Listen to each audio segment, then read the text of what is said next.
Everybody. Thank you I'm Jessica Saxon. For those of you that don't know me, I'm the principal here at Washington School. Thank you for joining us this warm, sunny morning for this presentation on digital wellness. Thank you to Mrs. Coy. She is spearheading Parent Academy, and she's going to introduce the presentation, digital wellness and balancing cell phone use and social media for parents, guardians of children in the K through 3. Hi. I think I'm mic. We're good. For all of you, mostly know Megan Coy. Welcome to today's presentation. This is the second presentation that we have planned for the students in district from kindergarten to age 3, based off some of the topics that were identified through the anxious generation. And Mr. Hurley has been a big proponent of community and technology, and this has been a great outlet for us to be able to connect some of the ideas that we do in the district, as well as the things that will help us support our children at home and in school. So to start off for today's presentation on the anxious generation for our audience will be Mr. Hurley. Thank you. I'm good there, Mr. Ryan. Okay. Thank you. Thanks for coming out. And again, I want to remind everybody we do film this. We put it up on the website. So if it's you're sitting around at a Super Bowl party this weekend, and and you tell some of your friends they want to go look at it, it'll be up within a couple. It won't be up in time for the Super Bowl, so they can still enjoy the game. But it'll be up by early next week. One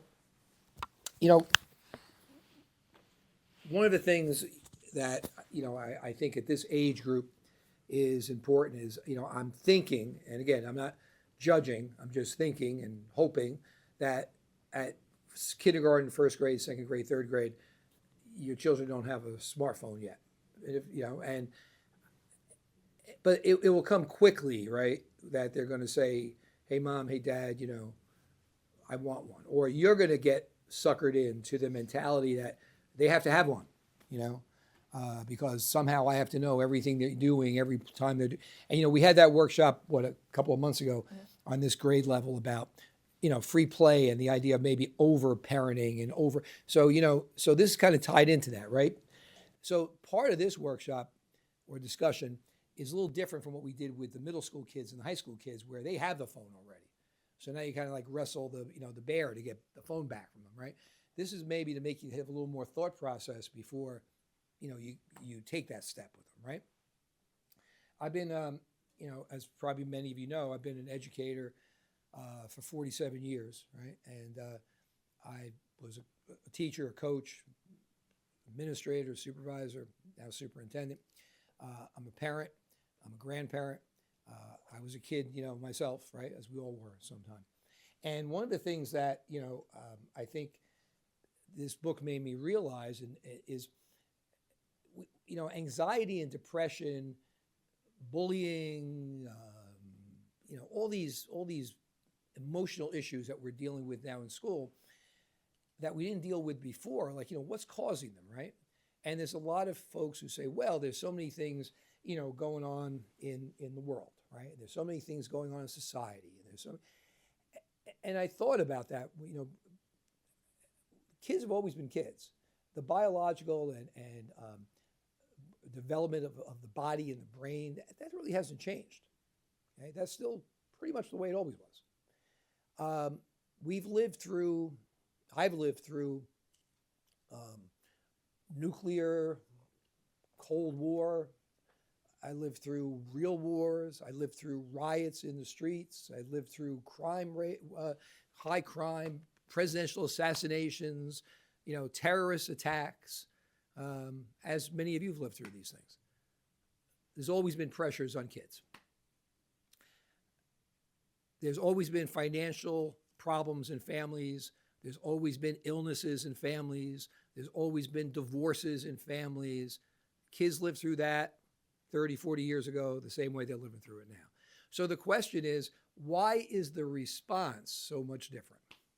Why is there so many more emotional issues, anxiety issues? And they are. You're going to hear today, I'm sure, some slides where you're going to see really irrefutable evidence of the increase of some really serious issues with adolescents primarily and young adults, with suicide ideation and hospitalizations And not, look, every teenager walked around. I'm sure I did too, as a mope sometimes. Like, but this is like serious clinical depression. And this book pointed out something that seems simplistic, but the more you dive into it, it's the start time for all these increases seem to be right around the time that we started carrying the whole world in our pocket. Okay, so I think we need to take a hard look at that. We need to take a look at it as parents and educators to say, technology is a great thing. Our phones are really vital to our personal and professional life. But should it be something that we give to kids at a young age before they can process it? Should it be something where we are so guarded with our children that we don't let them walk around the block by themselves, but we let them go anywhere in the world through what's in their pocket? Should we allow, like when I was a kid, I called a lot of kids names, I'm sure, and a lot of kids called me names, I'm sure, And when I went home at 3 o'clock, I didn't see that kid again until the next day. Now when I go home at 3 o'clock, the discussion and the name calling continues. And not only does it continue, but other people chime in on it. Okay? So when you talk about dealing with pressures of growing up, they never get a break from those pressures. Okay? So their response to crisis, their response to name calling, their response to somebody not liking them, the idea that the whole world's going to see a picture of what they did when they did something stupid. I did something stupid, nobody knew about it, or just the person who saw it. Now it's going to be on some post that everybody's going to see me doing something embarrassing. So, I think it's something we have to recognize, and we have to really look at what's become a phone-based childhood and a phone-based society versus a play-based or a person-based. I had a problem with a kid. Kid had a problem with me when I was a kid. We either ignored each other or we settled it. And quite frankly, sometimes maybe it wasn't the best way of settling it, but it was settled, right? Now is this constant give and take, back and forth going on, which adds to the social and emotional development. And the other thing you have to consider is this.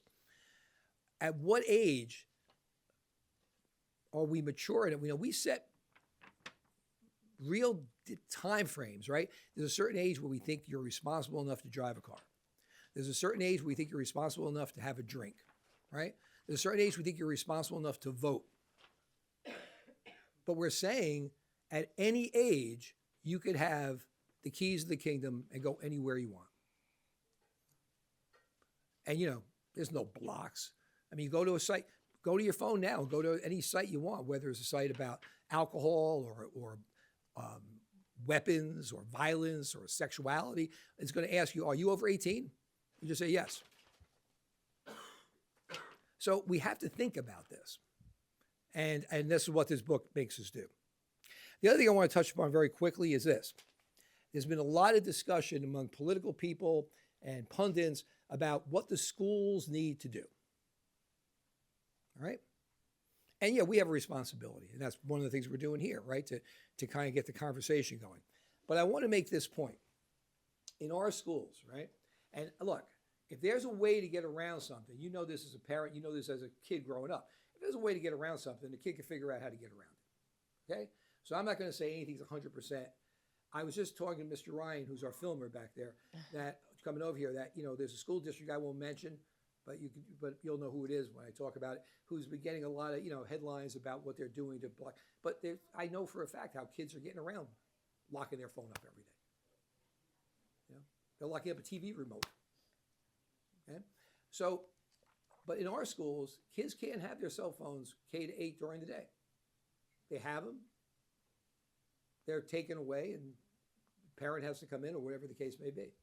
If they bring them to school, they have to be locked in their locker or kept in their backpack or put in their cubby. In the high school, there's caddies in every class that the kids have to put the phones in, and then they could take them out between class. So they don't really have them, but their kids, I'm sure, break the rule. But they're here for 6 hours. They're home for 18 hours. Okay? Do you have a phone caddy in your dining room? So when your kid goes to bed at night, they have to put the phone in and they're not on the phone all night in their bedroom? Okay? Do you have a rule that they can't have the phone at dinner? Do you have a rule that, see, what I'm saying is, we can do our part, but this is a societal situation that we all have to work on. So before you get into that, you still have an age where your kids aren't there yet. You might want to start thinking about what boundaries you want to set, what rules you want to have, what safeguards you want to put in. This shouldn't be about headline grabbing. This should be about actually coming up with a concept. And this is culturally change takes time. It's a cultural change. It takes a long time. I made the comment before that if, when cigarette smoking as a kid, when I was young, everybody around me, there was, smoke weed. In all these school buildings, there were smoking lounges for faculty. There was smoking lounges for, when I first started teaching in Rutherford, there was a faculty smoking lounge. There was a senior smoking lounge. Okay. Now nobody even would think about smoking inside. Most people don't smoke. That didn't happen overnight. The Surgeon General's report came out in 1964 about smoking. In 1978, there was a smoking lounge in Rutherford High School for kids. Okay? Cultural change doesn't happen overnight. But if we don't start chipping away at it, it never happens. Right? So this book and this conversation we're going to have today is to get you to thinking. That's all. To make you aware of some things. All right? It's not to tell you what to do. It's not to tell you how to raise your children. It's just to make you aware and think about some things that maybe you could do to safeguard your kids. And quite frankly, ourselves too, because, think about it. It's an echo chamber, right? You look up something on your phone. Sometimes I think, I'll end now. I know I'm talking too much. It really scares me sometimes because I was last week at home. Someone said, I feel like a hot dog. Where can you get a hot dog? And I mentioned Rutt's Hut that I haven't been to in probably 30 years. I mentioned it. I didn't look up Rutt's Hut. Okay. For the past week, when I look on Instagram, I'm getting things from Rutt's Hut. I mean, it really scares the heck out of me. Like, how does that coincidence happen? All right. So we got to figure this out. I think I'm more impressed Rutt's Hut has Instagram. Yeah. Because I don't know. I'm too old to be eating Rutt's Hut. All right. So who am I handing off to? To Mr. Ursulisi, who's our supervisor of language arts and practical art and all kinds of arts, and also the art of how you shouldn't use a cell phone too much. While we're talking about it, I'm going to give you your phone because Ms. Thank you. Rizzi has been texting you like crazy. Okay. There you go. Thank you. Just make sure nothing Dou- crazy double- is happening at double the K duty. Center. Thank you. Okay. So you want to Sorry. check that? It's fine. Yeah, hold on. I can vamp. It's all good. Hi everybody. I'm Brian Ursulisi. I'm the supervisor of English and Arts at the high school. I have two kids. I have a 9th grader and I have an 11th grader. And I'm going to make sure I don't mute this, but I'm just going to attach it here, so we should be good to go. Ms. Coy and I are going to give you a little bit of a spiel about the book and specifically how it will relate to your kids in about 2 years. Okay, like Mr. Hurley said, kindergarten, 1st, 2nd, 3rd grade. The idea of an independent cell phone, probably not even on your radar at this point. The idea of social media, your kids having Instagram, TikTok, Snapchat, any of those are probably not there. But social media does exist for younger kids in other ways. How many gaming apps are there where, you're out to dinner? We were out at Park Tavern the other night. I have a 3rd grade nephew. And he was the only little kid at the table. It was me, my wife, my 2 teenagers, my brother, his wife, and my aunt and my uncle, and then poor little tiny Brad, who's 3rd grade. And, he's bored. So what do? He had a device. It's not his. It was, I think, his mom's, but it has the game he likes on it, and he's playing. That is a social media app because there is a chat function. There is a way for them to talk to each other. Now, he wasn't doing it. He was building something, and he was very proud to show me what he was building. But that's about where we are right now with the idea that social media apps for little kids, we start them young and we get them hooked. It's why the Flintstones used to have cigarette commercials in the 1960s, because the idea is that little kids would see Fred Flintstone smoking and then they would grow up to be smokers. It was not an accident that they got rid of Joe Camel, who I remember as the advertising character for Camel cigarettes. It was animated. Now there are rules. You can't do that anymore. Eventually, we're probably about 10 years out, right now we're in the wild, wild west of devices and social media. So this book, this comes from a doctor at NYU, Jonathan Haidt. His message is there. He's got an awesome website. It's anxiousgeneration.com. This presentation is an amalgam of stuff that he has, stuff that I've found, stuff that Ms. Coy has found, and we tried to target it specifically towards K through 3 because the middle school and high school component of it, they're already there, right? How do we wean them? Let's try to stop them before we get there. So you want to talk a little bit about the end goals here? So these are the suggestions that came out of the research, and we're going to kind of break it down for you as we go through. So you're in the spot where, because your children most likely, and if your child does have a cell phone, we're not saying that. Yeah, we're not. We're No not shaming shame. or anything. It's- We're just saying that at this point, for the younger children, you have a little bit more control as to when that next step happens. So the research has shown why you should wait until high school. Why, same thing with social media, 16 years old. Think about it. Their access to the world, or their ability to control different things, we have to be their brains, right? They don't know when they're younger not to run into the street. We have to teach them. We have to hold their hand and go through it. When we give them a cell phone, we're often not holding their hand and giving them those same precautions. So maturity is a factor. Phone-free schools. Mr. Hurley talked about it, how we have things in place as a district. And, we are having those discussions as administrators too, like what is best? How is the best way? There are workarounds. Can we work with them? But it's really, again, how many hours are they in school and how many hours are they at home? Trying to find that balance, which is why we have Parent Academy to help facilitate that balance. And really, far more unsupervised play is needed. Children need to figure life out. They need to be out there. They need to feel sad. They need to figure out how to communicate. They need to just do. If you go onto this website for the book, or if you explore letgrow.org, it is a great resource to allow your child to really become independent. They have activities and suggestions for K to 8. They also have things for the high school level, like what does your child need to be able to do in high school? Can they change a tire? Can they cook a meal? Do they know how to do laundry at the high school level? And at the elementary level, think about, like, can your child, put their backpack on their back? Can they get out of the car? Are they self-sufficient? All these skills are necessary, and a lot of them are developed through those play experiences. And the play experiences are what then carry over into the classroom to make them successful, setting up to be successful humans. That's ultimately what we all want for everyone to be successful. Some of the things we'll talk about too is self-guided play, independent play, teaches kids not just about social connections and friendships, but it also builds conflict resolution without a mom or a dad stepping in, right? Oftentimes, if two kids are having an issue, mom, the caretaker, the teacher, no, that's not how we handle this. You should share your toy.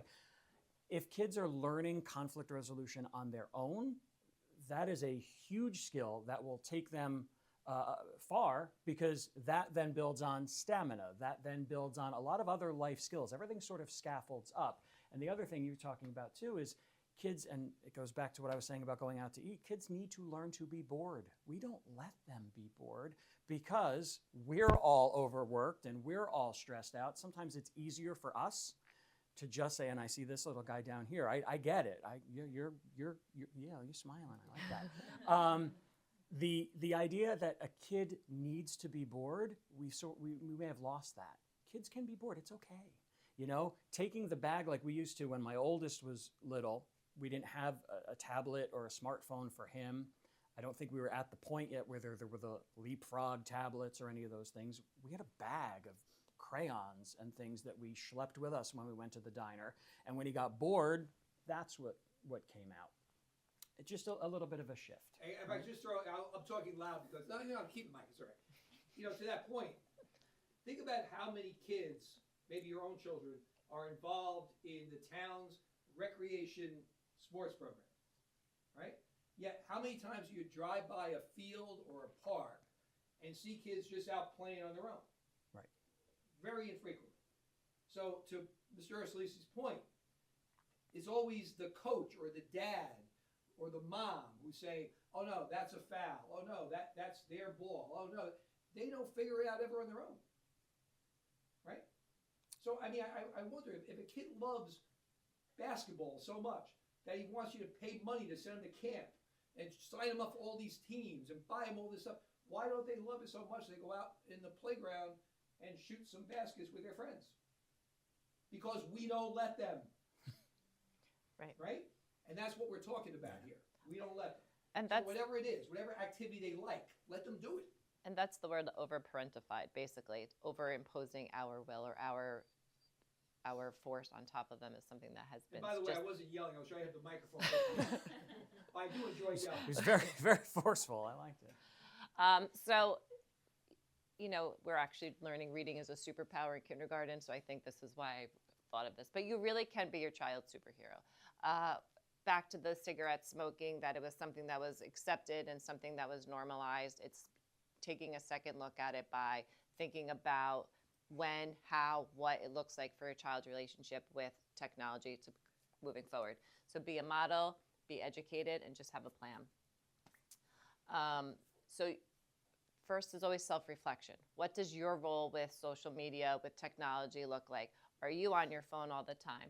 Are you, are you answering, hey guys, how was school today? That's great, and we're all guilty of it at times, and it's true. We get distracted and we have our whole life there. We have work or we're waiting for a call or we're checking something. But being mindful of that, I think, is the first place where we have to start as grown-ups.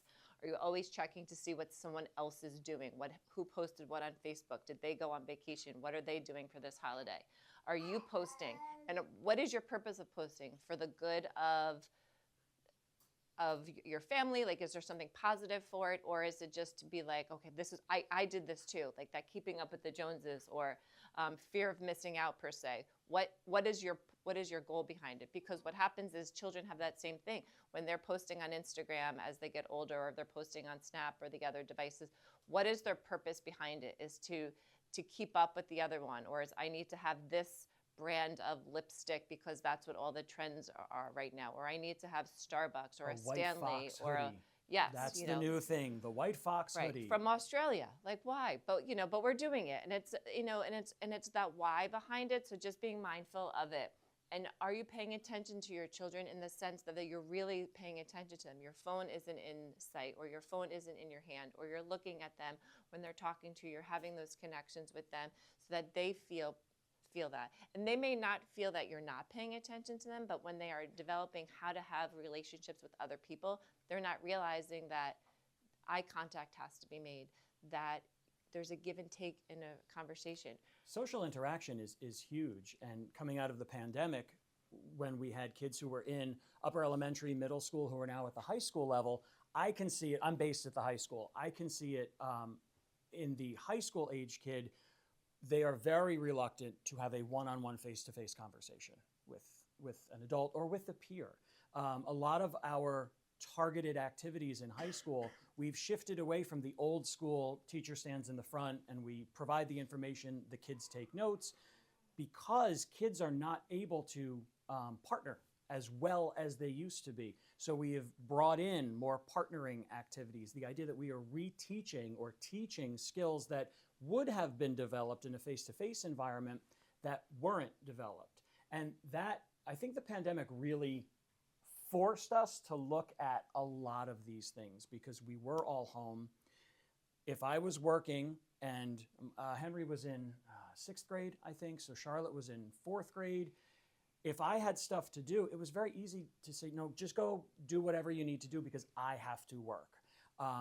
Now we're looking back and saying maybe that wasn't the best way to be a model to your child. Maybe I know that wasn't the best way to be a model to my child. So in my case, I am unteaching the bad habits that I showed during the pandemic and moving forward. And I love this, right? Monitor your own screen time. Your kid watches you more than you know. How many times have they come out with a phrase and you say, where did they get that? And it's because they heard you say it or because they heard grandma say it. And it's funny or it's cute, but they're also picking up, how often is this in your hand? How often are you looking at it? How many times do you not have it in your pocket but still feel a phantom vibration, right? That happens to me way more than, maybe I'm just weird, but there will be times where we're like, oh wait, my phone's not even in my pocket and I thought I was getting a text. The average person gets 257 notifications on their phone every day. That's a ridiculous amount when you factor in texts, news stories. Like I have Apple News set, so it tells me certain target items. Phone calls. Kids don't get phone calls. Kids don't get texts. They get Snapchats. They get notifications from TikTok. They get notifications from Google Classroom, which is a positive use. So again, it's not about banning it. It's about finding that happy balance. So There's this the is quote. just, so we can change this if we act together, which is what we're here to do. If you click this, so it's ironic, I'm showing an Instagram, some Is there clips. sound? But I don't know if I set up sound. And I don't have an Instagram. I don't have social media. I'm sorry. Oh, you can play it off here. Replace it with millions and millions of 15-second TikTok videos and Instagram posts. That's what we've done. Do you think most parents realise your true danger? We have overprotected our children in the real world. We've underprotected them online. Boys are getting ever more addicted to video games, to porn. They blow out their dopamine circuits early. We can realize we made a huge, huge mistake. We can change this if we act together. Okay, now that is the gentleman that wrote the book. That's Dr. Haight. And there is some of the research that does suggest boys are impacted differently than girls when it comes to the use of the devices. There we go. So what do we do? What are we noticing? We're noticing that speech development gets somewhat delayed when kids are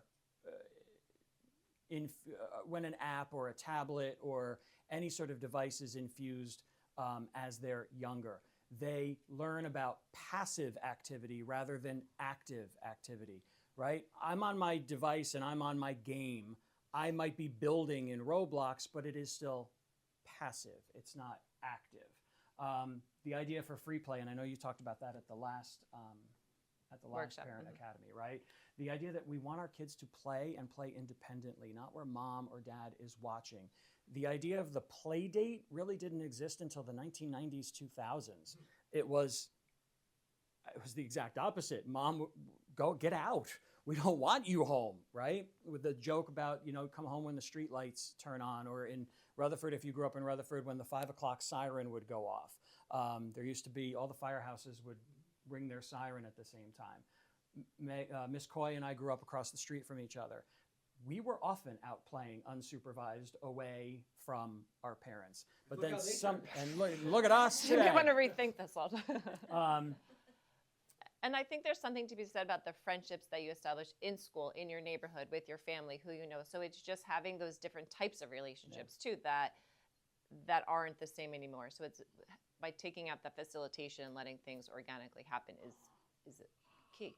I think back to a video that was very popular maybe about 10, 15 years ago. It was a little girl who was handed an actual paper magazine for the first time, and she didn't know how to open it. She was swiping the cover of the paper magazine because she had only seen a tablet up to that point. And it was a popular video a while back when this was just starting to be talked about, the ideas, what we have here. So the neurological impact, the rewiring of the brain.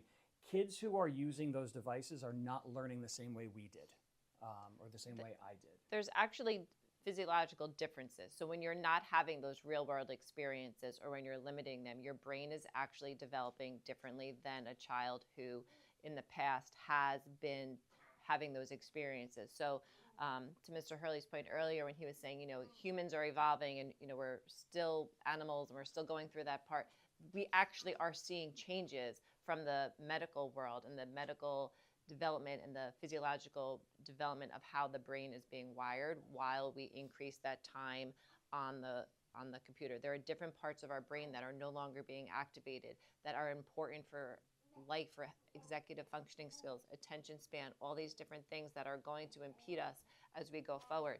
The ability to be able to communicate, and going back to like speech delays and some of those communication concerns that come up.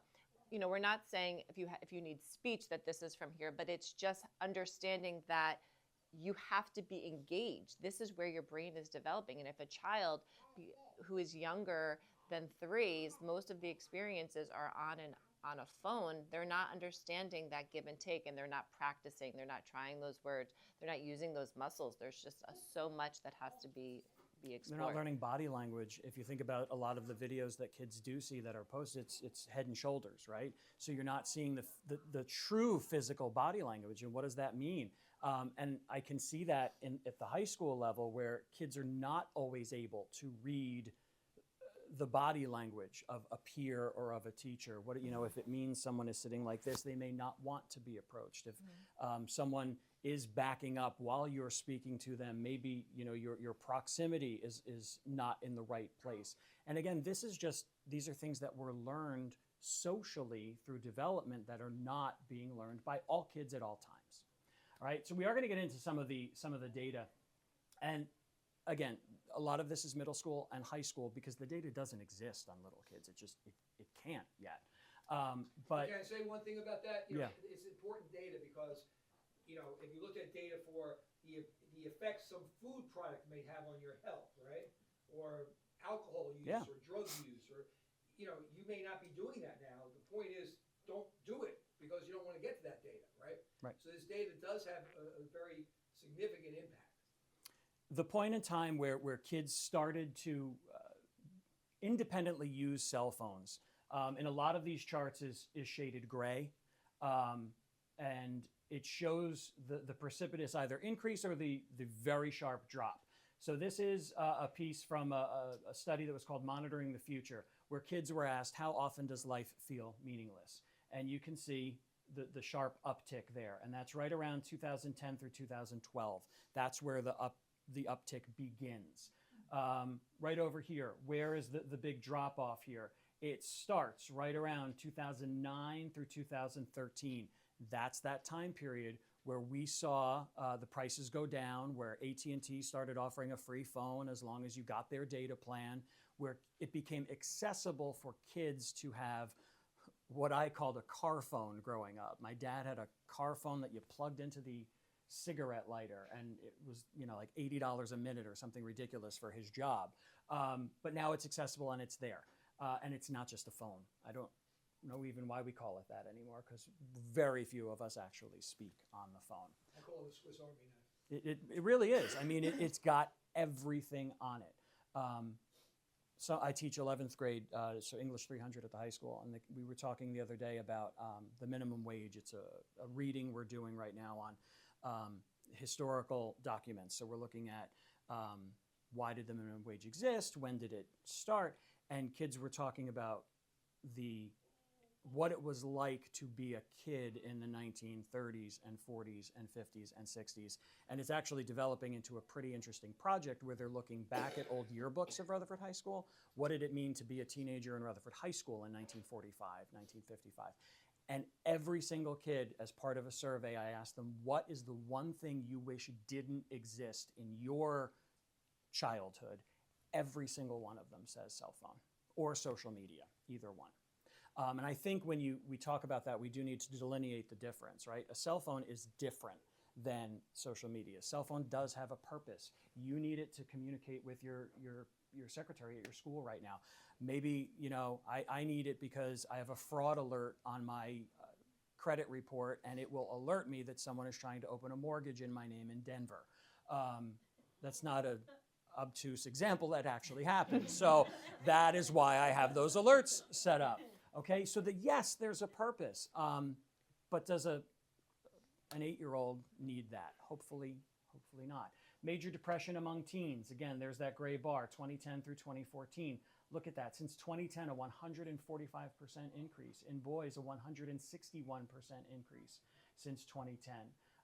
And that is when the computer, the family computer, moved out of the kitchen, right? Where if you had one, chances are it was in a centrally located spot.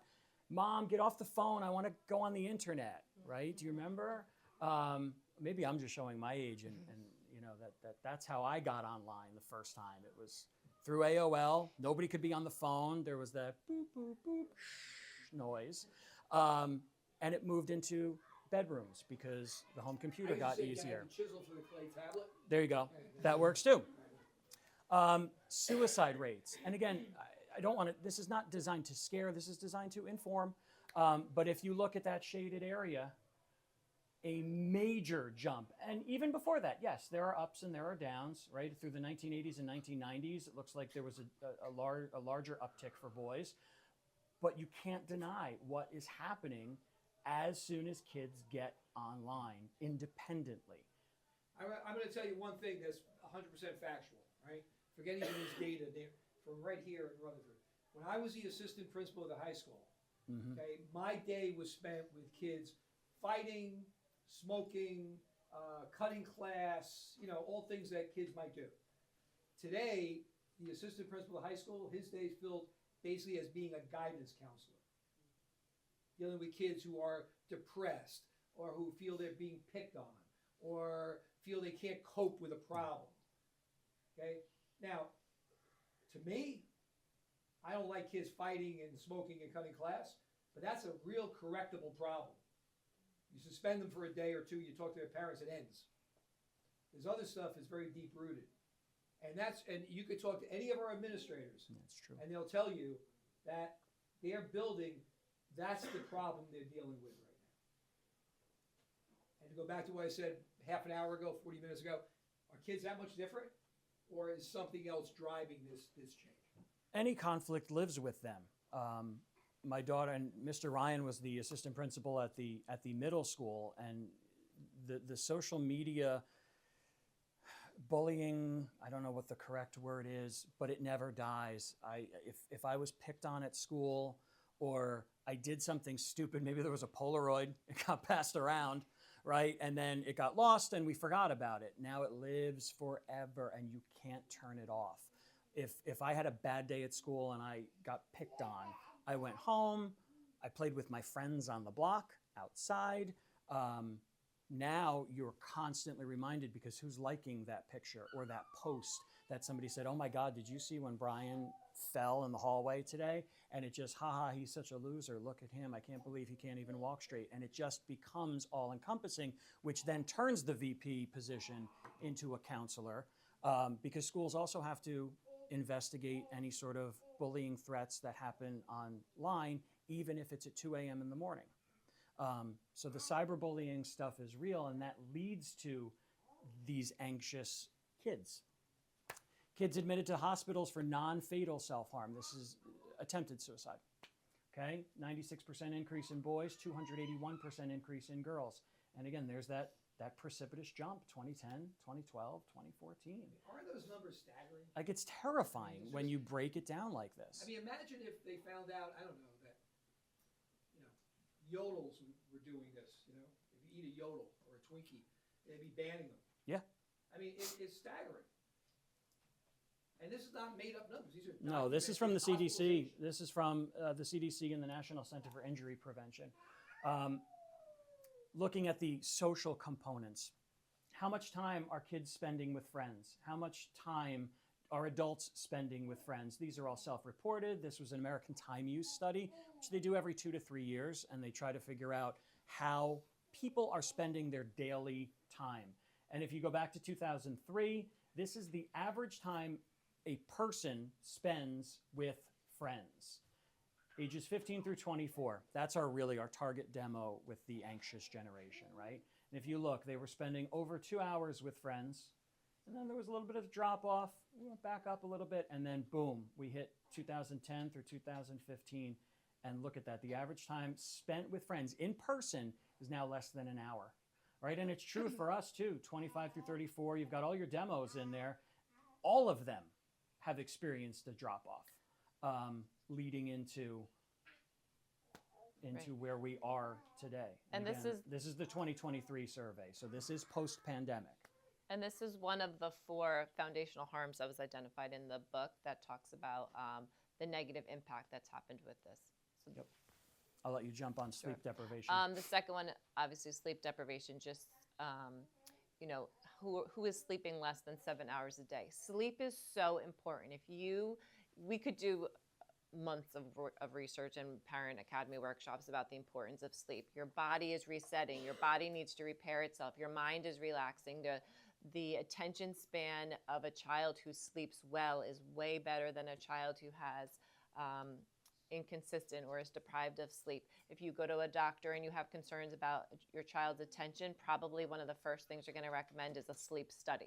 Sleep is extremely important for your body to regenerate, and by being consumed with your phone or having your phone next to you, it's prolonging when you're going to sleep or the quality of sleep because the alert is going off or the buzzing of it or the light is coming on. So there's really a huge part of social media or the access to such influencing your sleep patterns. One of the first things I did after I read this book, I went out and bought one of those old school alarm clocks that, like my mom had on her bedside, because I used this as my alarm.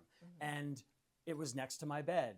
And even when you're sleeping, we know that blue light impacts us, right? And blue light is the light that comes from a device. So it may be dark when I go to sleep, but as the night goes on, you might not even realize that your sleep is being disrupted to the point of having it next to you. Yes, notifications are off, it's on silent. It's still in the room with you. Mine is in the room, because God forbid, of course, that's what we always think. What if I need it at 2 a.m.? But the first thing I did was move that over to the dresser. It's away from me. I put it face down so it charges, but I don't see the blue light, and I bought a cheesy little alarm clock. I still have a landline that only spam people. Wow. Yeah. But the thing with a landline, right? Well, I'm old, right? But the thing with a landline is there was always that thought that if the phone ever rang in the middle of the night, something catastrophic happened. Right. Somebody's going to the hospital, somebody died, something. Now, if you don't silence your cell phone, you're getting a lot of beeps during the night. That's true.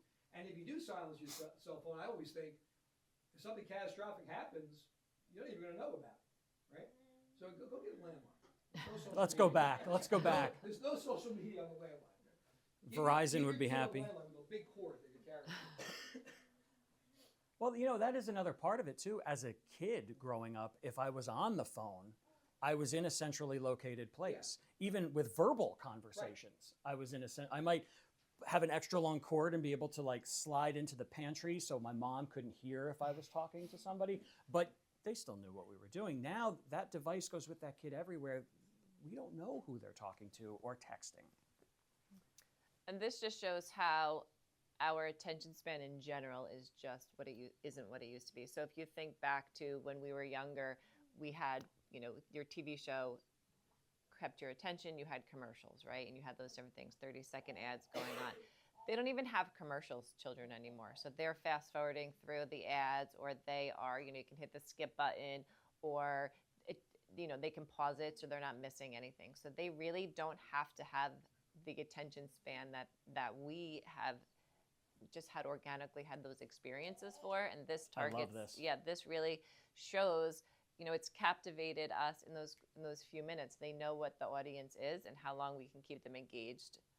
So just to break this down, these are all the big social media companies, and it's what their average ad is and who it's targeted to.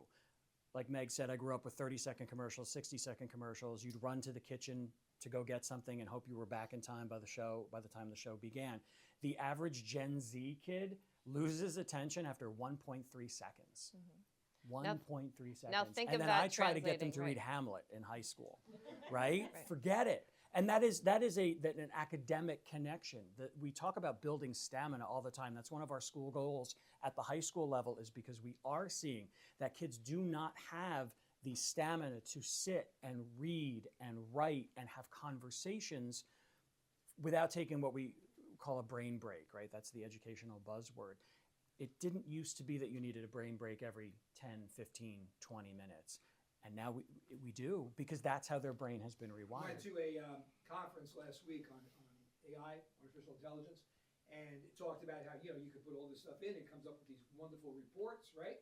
And now there's a thing, Brevity Smart, I believe it's called, where you put all the thing in and it gives you like a little paragraph, because people aren't going to read the wonderful report. TLDR, So not right? only Too long, do you didn't no read. longer take the time to write the report, but now the report, no one's going to take the time to read it, so they came up with AI to make it shorter. If you did the latest iPhone update, your text messages, which are designed to be short bursts, are now summarized by Apple Intelligence.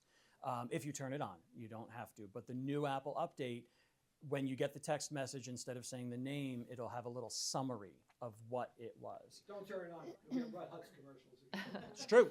It's true. But I think the important part, not only for your child's development socially, emotionally, physically, is for parents and community to understand the relevance it has within the classroom. So what's happening outside of school is impacting the way and the 100%. effectiveness of our teaching. So the bigger conversation that is our goal that has to be had more consistently is that these things that are impacting, whether it's the addiction or the attention span or the lack of sleep, are negatively impacting their ability to perform in the classroom. Not having those free opportunities to play, to figure out how to communicate and have conflict resolution are impacting them in the classroom, on the playground, are not allowing them to do a puzzle with a partner without pushing them because they're mad, or not being able to make eye contact and say, what's going on, or to read those signs when someone else is sad and say what's going on. So we're losing that empathy. We're losing those different things.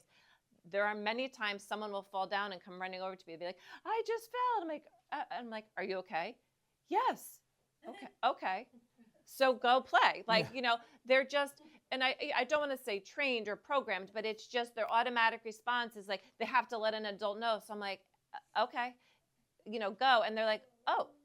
And I'm like, we're not going to go to, you don't need ice every time you fall down. You don't need to get a Band-Aid if you have a tiny scratch, It's just understanding that at home, if we're like overcompensating and overdoing and over-parentifying and doing all these different things for our children and facilitating shorter attention spans, facilitating the lack of physical activity to hold their body up, to sit in a chair, to be able to hold a pencil, it is negatively impeding them from kindergarten, from preschool, through to high school, to the point of having to read Hamlet. So this isn't just a school issue. It's what happens outside of school actually gets, exaggerated. And I think, Ms. Coy, that's, to me, I'm not trying to put our responsibility onto anybody else because we're responsible for part of it. Mm-hmm. But I think the bigger conversation is family, community, societal. You know? And that, I think, is something we have to figure out together how we work on. To add to your notes, Yeah. I have a 4th grader and a kindergarten, and my kindergarten is the one that I was thinking I'm not going to be worried about. She's social, she knows how to be independent. Kim's house, her scores is coming in. I'm like, oh my God, she needs to practice her red words. Why? Because she's watching whatever, even though we are so proud of ourselves, we don't have social media or cell phone, but she's watching the cartoons the 4th grader is watching. Right. She's not Right. like, And she's not ready for that. Right. she's not like the younger one, the older one used to watch red words. So she was practicing, even though she was watching TV, she was practicing, which we completely forgot about. Second child syndrome. It happens. It's real. Even as simple as, adding to your point, a simple TV watching, which is like less harmful as you Of think, course. but it's still, if you're not thinking about what they are watching, it's going to come Right. its own negative. A lot of it is about being mindful of what we allow our kids to consume. And that's the word. It's consume. They are taking it all in, from the way the images jump, which is training their eyes to look at things differently. There was a recent study about rapid eye movement, not in sleep, but eye movement when kids are awake. And kids who are on devices or on screens more have more jumps in their eyes and more focus in, focus out. I don't know, I'm not a scientist, it was just a study I read, but it was fascinating that they are much more peripherally focused, narrow focused as opposed to peripherally focused. And it's physically changed the way their eyes see. Like, we can see to our sides, sort of, peripherally. Kids who are raised on a screen or on a tablet are narrow focused. And it's actually changing how they respond to stimuli that are around them. It's fascinating. And even the tech companies are aware of this. I believe. Oh, they know it. You They know, know Coco, it. They want your kids to look I more. believe the way that the shapes and the way their bodies act are more addictive than another type of cartoon. So it is a business. Absolutely. The foundational harm of addiction, and again, Here's your average time spent using social media by group. You can see that parents 25 to 34, 35 to 44, in that range, obviously less than kids. Females are on social media more often than men. The younger you are, the more likely you are to be on social media. And I added in a fifth foundational harm. Not that I There want we to go. steal from Dr. Haight, but I put this one in on safety because when I've done these talks before, a lot of times, but I want my kid to have a phone in case something bad happens at school. What we have learned from the prosecutor's office, they come in and they do work with us on our school safety drills. They say a child with a cell phone actually puts themselves in more harm's way during any sort of safety issue at a school because that light lights up and it now makes them a focal point. It makes a ding noise. It now makes them a focal point. They're whispering. It makes them a focal point if, God forbid, there was any sort of safety issue. And then there's the safety issue of just being online. 59% of youth, so that's 18 and under, said they've had online experiences that have been potentially harmful. And I put the preteens one in underline. 1 in 5 preteens said, so 20% of that 59% say they had online sexual experiences with someone they thought was an adult, okay? We don't let our kids talk to strangers at the playground because we're always there, right? But we teach them not to, even if we're not there. But we don't know who's behind screen name Soccer Cutie 41, you know, or, you know, and those names are designed to attract attention from kids who then can be talked into doing things you don't want them to do. If I could tell tales out of school, which I can't, but I'll kind of allude to some of them. You know, Fortnite, games like that, the kids play. 100%. They're playing with hundreds of people. The issues that I've had to deal with the Bergen County prosecutor, the police, with parents because of what was said or what wasn't said or who was saying it. You know, again, to Mr. Ursulisi's point, you wouldn't let your kid go into the Garden State Mall and just go up and start talking to everybody at random, yet they're talking to people that you don't know who they are. And then once something's said, and by the way, I don't want you to think Big Brother's watching, but they are. 100%. Okay? I get called at least twice this year that the FBI saw a comment that a kid made to another kid, and now they're sending police to that kid's house to find out, in fact, was what he said legitimate or not. And 99.9% of the time, it's not.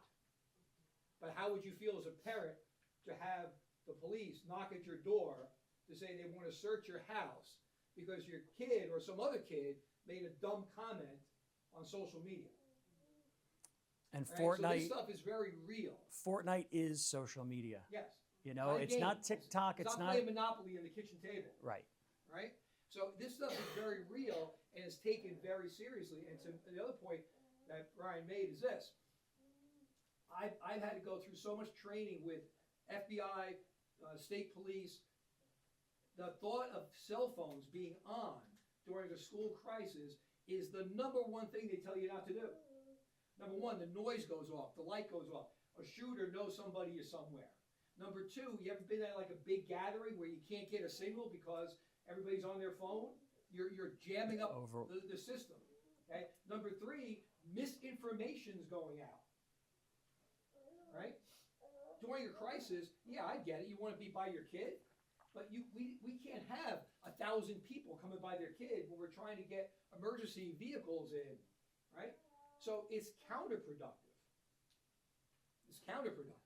So I get these- it. I understand the feeling. Right. I do. So again, these are all things that we're trying to work with you on. You know, all the reasons why you think they need it, some of them are valid. Some of them are not. Now, I have to run. I have a Yeah, 10 o'clock I think appointment. So Yeah, I think we're So on our now- last slide anyway. well, but there's time for Q&A. But I do want to say this before I go. You know, I would love to see the dialogue continue with the PTAs, with your Super Bowl party friends, with the neighborhood people, right? We don't get any money out of the book. We're not promoting it. But if you get a chance to read the book, read it. There's a website connected to the book that's great. There's videos out there you can watch, right? If there's anything that we can do, Let right? us know. to assist you in this discussion, please reach out to me. Yeah. Or to any of us, or to your building principals, or your, whoever, okay? This is happening, we have our administrators, or our guidance counselors, all got a copy of the book. There's a couple of book clubs going on in different buildings, okay, of faculty members about the book, right? So, you know, we're willing to assist in any kind of discussion or any help you need, okay? Because we think it's something that is an important topic to consider, okay? So I'm sorry I have to run, but I'll No, leave you thank you. guys to. And I Thank think you. in Thank some you. are basically is you're at the time in your child's life, or you're here because you have someone young to help guide what the future looks like. So we know what the end result has been for children who are in their teenage years or their preteen years or their early 20s. We have all this data. Right now, we're just giving the information to help you decide what are your next steps. When are you giving them to them? What is the access? Do you have a plan? What does it look like? So these are just some things that, you know, we need to just understand, that you need to understand, so that we know to help inform you to go forward. So Until there are the rules like the seatbelt and the, you know, smoking or non-smoking section when you used to go out to eat, and that went away. Until there are rules, it's up to us I to want to make make them. one last comment before I run, and I don't know if you're picking me up or not, but Yeah, it's people will good. be very happy if they can't hear me actually speak. One of the things that came out of one of these parent meetings we had earlier in the year, a few parents came up and said to me, you know, this is great, but could you also share this with the kids? Yeah. So we're in the process now of putting together a presentation to do in Pierpont for the sixth graders, and at Union School and the high school, to share a different version of this with them. Now, I know people, the cynics will say, come on, you gotta tell a high school kid, you know, give up their phone or to curtail their phone. But think about it, we tell high school kids about a lot of behaviors that they shouldn't do. Yeah. And we know they might still be doing some of those behaviors, but you know what we're hoping? They're thinking about it. The thoughts in their head, right? So we are gonna be taking that next step in the late winter, early spring, about going to the buildings and putting on a version of this so that 6 through 12 are at least hearing about it and are aware of some of this data that we're sharing with parents, to There- try to assist the parents in having that conversation. Well, they're the next generation of parents too. Right. And so if they don't understand, Oh, yeah. Well, that's the other then thing. what happens? I mean, I was been kidding before, but I really wasn't kidding about clay tablets for me. You know, but if you grew up with this in your hand, right? You know, it's hard to even buy into this Right. because this is your culture too, right? So anyway, we're working. So I'm sorry I have to run, but I think we're wrapping up anyway. Yep. Thank you for the Thank you. presentation. Ms. Coy has been working on the Parent Academy stuff all year, different programs. We solicit people like Mr. Ursulisian to give him another job to do. I appreciate that. I like this We've stuff. been floating around the different buildings. I appreciate the principals and the custodians for their help. So, and we'll be having more programs Yep. on different topics coming in the spring. So Can I look for just that. say, Okay, I'm gonna run. Thank you. This room should be And- packed with parents, but I feel like the word is not getting out well Okay. enough. Okay. I think teachers, when they send something home, like my daughter's in pre-K 4, she has a take-home folder. Could they include that in that newsletter? Like, we just Yep. maybe hit it. Like- It's frustrating that there's not more parents here. This is such great info. Right. Well, you know, the first one we did, we had about 40. Yeah, And I think a year goes on and people get. yeah, And we also, maybe they figured out we're putting them on video. yeah, that's, And it's easier to watch. But in the past, I was, right, they could tell you, I was like, no, we're not putting on video. I want people to show up. Got it. But I think it's important now to Yeah. get the message out. Yeah. So, you know, It's a good we would idea. like a big audience. so, and I think to your point, we'll get the PTAs to start, yeah, and helping us, Yeah, we yeah, promote we it, could yeah. definitely, yeah. No, and I Yeah. appreciate that because it is, or it's the same few people that you see, and and you love that, but you want to just get it. So that's like really great, like But they're the information to presidents put of on. my fan club. There's, It's true. no, thank you. I appreciate that because that is good Thanks. as we plan for next year. There is an upcoming, the next workshop is on executive Yeah. functioning, and that is one of the things that actually has been impeded by technology, just how to do things for yourself. That's on February 28th. That's at Pierpont School. It is a little bit earlier, but if you can make it, it would be fabulous to have you attending for that, or the video is there as well. So I'm going to be advertising that right after the long weekend. So there's some information. What's that? It's earlier. I think it is earlier. I can see if we can maybe change it. If we can make it a little bit later. And make it short for 9 maybe, so it yeah. doesn't impact So we can drop-off. everybody. Yeah. Sorry about, you said that you were gonna advertise it after, because like I did talk to a couple of parents, but some of them have Yeah, it's on. We sent out right before the holidays. We sent out all the dates and the times because I know I had spoken to a few about like giving some more heads up notice. So we do. They're all on my calendar. Yeah, which is great. So thank you. So I do try to keep it up. It's also on our district calendar. I also have done some more posts, but I think it's a balance. Sometimes people You don't want to you annoy become them mute either. to it. You don't even look at it. You get that same email over and over again. You're like, oh, Parent Academy's emailing me again, That lady or it's again. posting. It's that But lady Miss Coy again. Yeah. With that annoying email. but I think we'll try to get it more Yeah. effective. I like the idea of the take-home folders. As a parent, we have our responsibility too, so we try to distribute the words also. Thank you. I appreciate that too. No, I appreciate that. That means a lot to have parents like help us with Well, I that. will say that when again at the beginning of the year, nobody keeps a paper calendar like me, as well as electric. So I put them all on, but I feel like again with social Yeah. whatever, people rely on that Yep. last minute To versus the like planning yeah. ahead. Well, I Yep. mean, it's true even when we post things to the website. The social media is the afterthought, right? And that's not the world we live in. Social Right. media is the I know. I'm trying to primary see like if we source. put it. The website is now the like. If I'm looking for information, chances are you're going to a news social media site from a news source. I'm not going to CNN.com. I'm going to Right. see what did they post on X, what did they post on Insta, what did they post. So maybe So we it's need like to rethink more our. rather than the rethink website our getting it out. strategy, too. Yeah. And like Sarah said, I put it on my calendar, and then this morning I was like, oh yeah, that's coming up because I get a notification that it's Right. on my Right. calendar, right?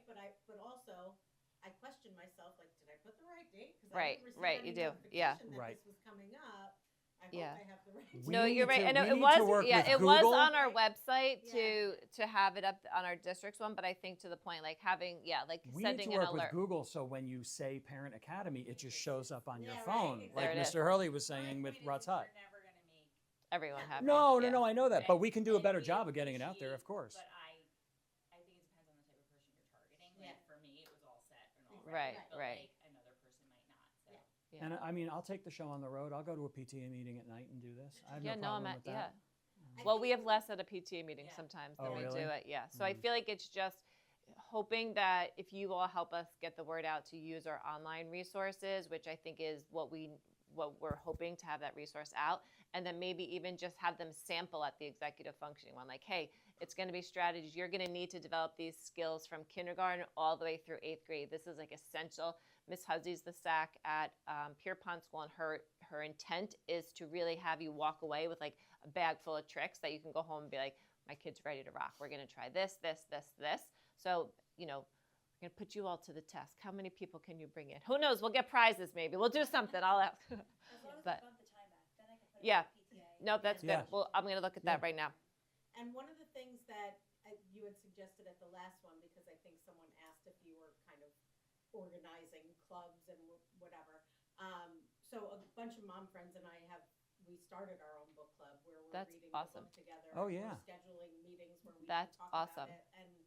And honestly, where we can agree on some non-negotiables as friends. Yeah. So that when we're out That's very cool. together, Yeah. our kids aren't just taking out the phone, or asking for your mom Right. Yeah. or whatever. But I do think it would be helpful to maybe have some sort of a book club. I know there is one at Lincoln, I believe, or Yep. whatever, that maybe people can join. Yeah. Because I think And I think if I parents tell set them up, everyone I can right. about this And if book. I'll be parents honest. set them up, I think, both Brian and I would be able to coordinate if you wanted to have like the follow-up discussions after Yeah. it with a smaller group of parents or whomever is part of the committee. I think it's Just invite. I'll come to your book club. No problem with that. yeah. I mean, No, so I I do mean, let believe us- strongly in this, and like I'm the English and arts supervisor. This doesn't touch me necessarily on a job level, right? This isn't my job to know this book and to know this data. I'm a dad with 2 teenagers. I'm a 25-year educator, and the shift I've seen in kids has me nervous. So what can I do to, help? So yeah, shoot me an email. Tell me when you guys Yeah. are all getting together. I'll bring a bottle of wine and we'll talk about the anxious Yeah, generation. yeah. I really love the book that he says like it just takes 10 families. That's right. Yeah. Get started. So like really if you can like, and I have a great group of family friends in town, and I'm also a Girl Scout troop leader, so we're gonna propose That's it to huge them, too. to to that group and say like, let's start this, let's do this, because strength in numbers, right? Group mentality. So if you can find like your core group to say like, you know, this is what we're doing, then we can really, you know, elicit some change. And if you use Let Grow as a resource or a guide, so we're doing like a soft intro at the kindergarten center this year, just to practice being independent, just finding that one thing, focus on it, like step back, let them figure something out, let them do things on their own, because it's just as much our brains have been rewired to overparent. We don't want them to feel sad. We don't want them to be bored. So we keep going into it's having ourselves be vulnerable and uncomfortable by letting them grow. It's that image, right? It was helicopter parent, then it became snowplow parent, and now it's lawnmower parent. And in the helicopter parent, mom and dad just sort of hovered, and every once in a while would swoop in. And then snowplow parent, you pushed obstacles out of the way, but there might be some little bumps or divots in the road. And now the image of the lawnmower parent is you mow any obstacle out of the way, and your kid just has a free ride, but then they're not learning what really happens when there's an obstacle. And that is another reason I think we see anxiety up and Right. depression They don't up, know what to because do. they've never had small failures. So when a true failure happens, it becomes scarier, you know? Well, thank you so much. Yeah, I this know was it great. was a Thank small you. crowd, but I feel like you all kind of are on the same page with us. So I appreciate like your time today. I know we went long, but I appreciate your time today. It's all Mr. Hurley's fault. That's why we went along.